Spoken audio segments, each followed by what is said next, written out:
അമ്മച്ചിയോ? എന്താ അമ്മച്ചി? ഇല്ല, എത്തില്ല. ആ കുറച്ചു മുമ്പ് വിളിച്ചപ്പോ ചെങ്ങന്നൂർ എത്തിയെന്നാ പറഞ്ഞേ.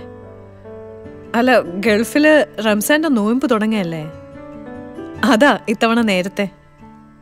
ആ അമ്മച്ചി നാളെ വരുമോ? അടുക്കളയിൽ ഇച്ചിരി പണിയുണ്ടേ. അച്ഛൻ വന്നിട്ട് ഞാൻ വിളിക്കാം. ശരി അമ്മച്ചി.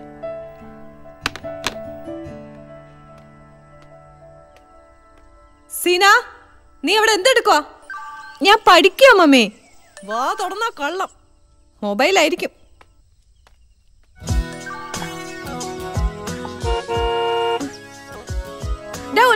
ഡാഡി വന്നു.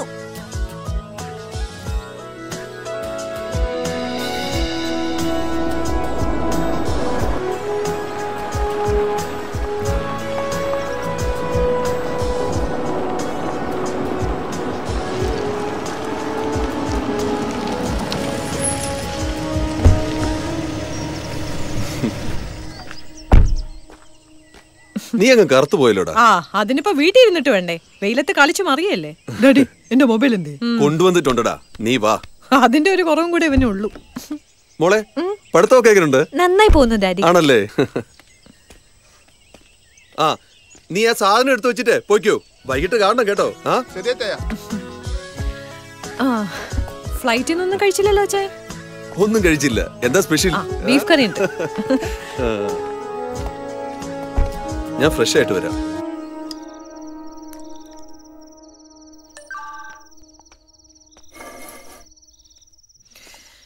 ഇരുപത്തിനാല് മണിക്കൂറിന്റെ ആ സാധനത്തിട്ട് കുത്തല പരിപാടി.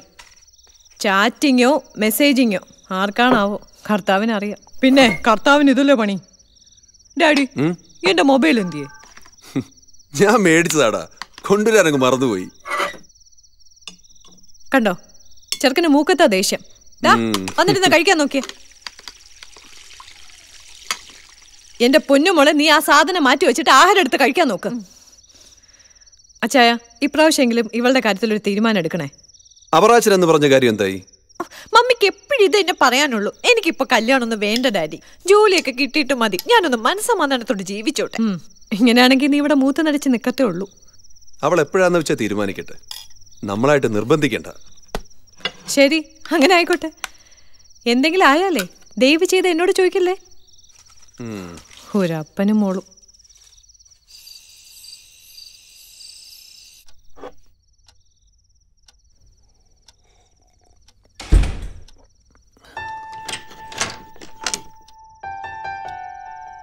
ആഹാ, ഇതെന്താ പരിപാടി? എന്തു പറ്റിയാ? സാധാരണ അത്തടത്തിന് മുമ്പാണല്ലോ ഇതൊക്കെ പതിവ്. ഇന്ന് കാണാഞ്ഞപ്പോ ഞാൻ കരുതി ഇതൊക്കെ നിർത്തി കാണുന്നു. പിള്ളേര് കിടന്നോടി? ആ, അവര് കിടന്നു. അച്ചായ, നാളെ പള്ളി പോവേണ്ടാണേ. ഡേ, ഇത്തവണയെങ്കിലും കുമ്പസാരിച്ചില്ലെങ്കിൽ അച്ഛൻ പള്ളിന്ന് പേര് വിട്ടു എന്ന് പറഞ്ഞിട്ടുണ്ടേ, കേട്ടല്ലോ?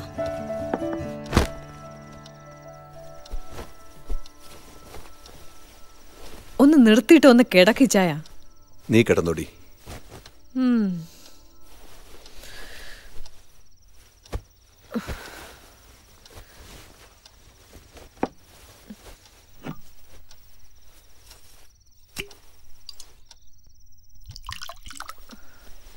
മതിയാക്ക്.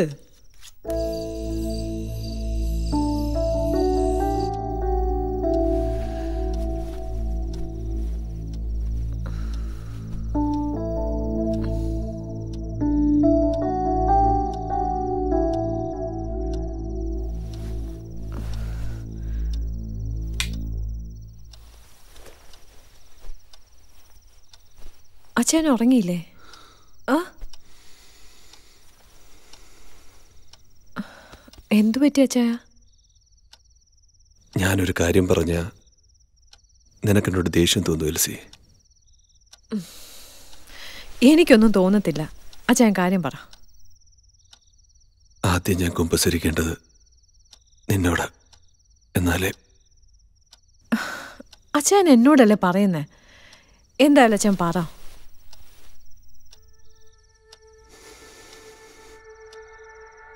ഞാൻ അവിടെയായിരുന്നപ്പോൾ എൻ്റെ കൂടെ ജോലി ചെയ്യുന്ന ഒരു സ്ത്രീയുമായി സംഭവിച്ചു പോയതാ.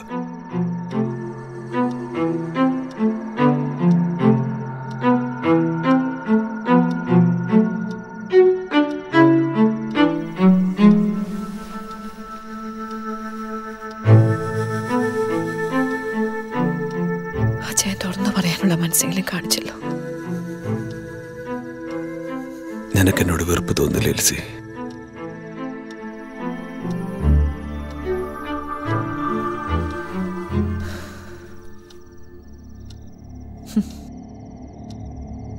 വേശ്യാസ്ത്രീയെ കല്ലെറിഞ്ഞ് കൊല്ലാൻ കൊണ്ടുവന്ന ജനത്തോട് ഈശോ എന്താ പറഞ്ഞേ?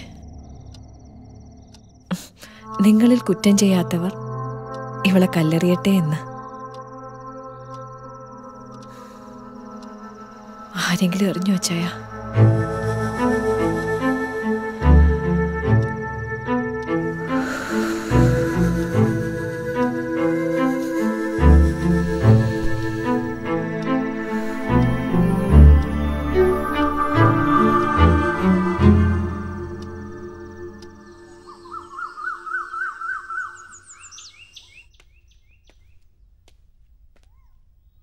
നീ പള്ളി വരുന്നുണ്ടോ? എന്നാ പോയി റെഡിയാവ്. മമ്മി എന്നതാടി? മമ്മി ഡാഡി എന്തിയേ? ആ കടവിൽ നോക്ക്. ഞാൻ അവിടെയൊക്കെ നോക്കി, അവിടെ ഇല്ല. അല്ലെങ്കിൽ ആ കുഞ്ഞച്ചേന്റെ വീട്ടിൽ കാണും. പള്ളി പോവേണ്ടതാ. ഡാഡിയോട് പെട്ടെന്നൊന്ന് റെഡിയാവാൻ പറ, ഞാൻ കുളിച്ചേച്ചു വരാം. ശരി മമ്മി.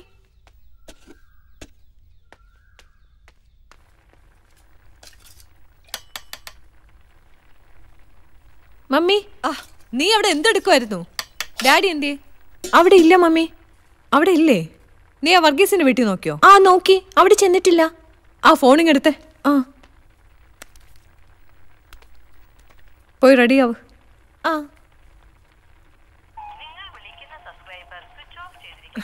Switch off.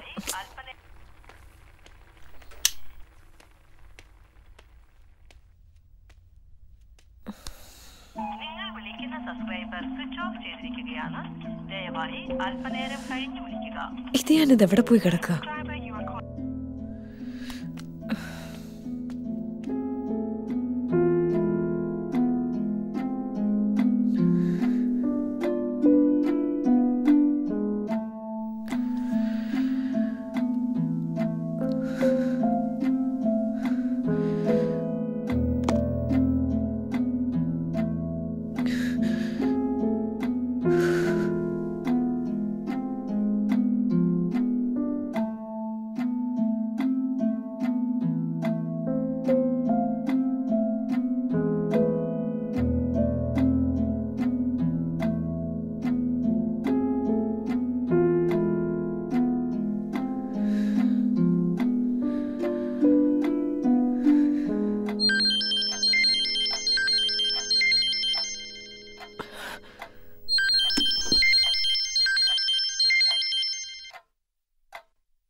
അമ്മച്ചി ഇല്ല, ശിവചായ അന്വേഷിക്കാൻ പോയിട്ടുണ്ട്. എനിക്കറിയില്ല അമ്മച്ചി. ശരി.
എൽസി എന്തിയേ? അകത്തുണ്ട്.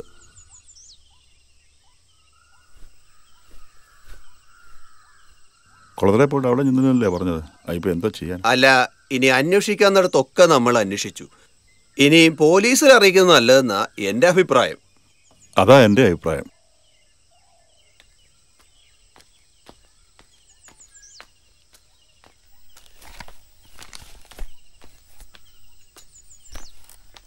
എൽസി റജിക്ക് ഒരു രജിസ്റ്റേഡ് ഉണ്ട്. എൽസിക്ക് ഒരു രജിസ്റ്റേഡ് ഉണ്ട്.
റജിയുടെയാ ഡൈവോഴ്സ് നോട്ടീസാ.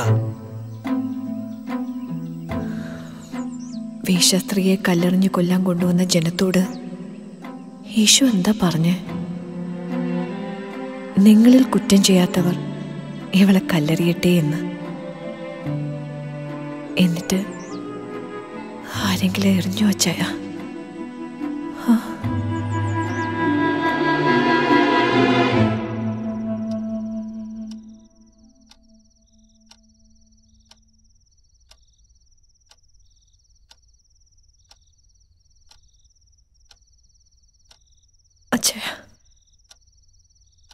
എന്താ എൽസി?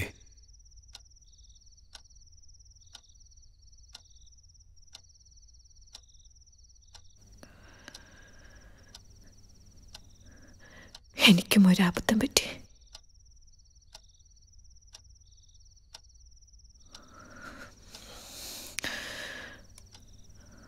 അച്ഛൻ അവിടെ ആയിരുന്നപ്പോ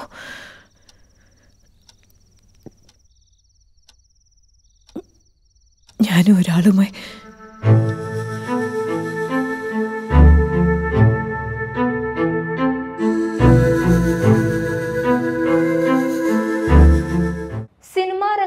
വ്യത്യസ്തമായ വാർത്തകളും സിനിമാ റിവ്യൂസും അറിയാനും നിങ്ങളുടെ ഇഷ്ടതാരങ്ങളുമായി സംവേദിക്കുവാനും ന്യൂസ് ഗ്ലോബ് TV സബ്സ്ക്രൈബ് ചെയ്യുക. ഉടനടി വാർത്തകൾ അറിയാൻ ബെൽ ബട്ടൺ അമർത്തുക.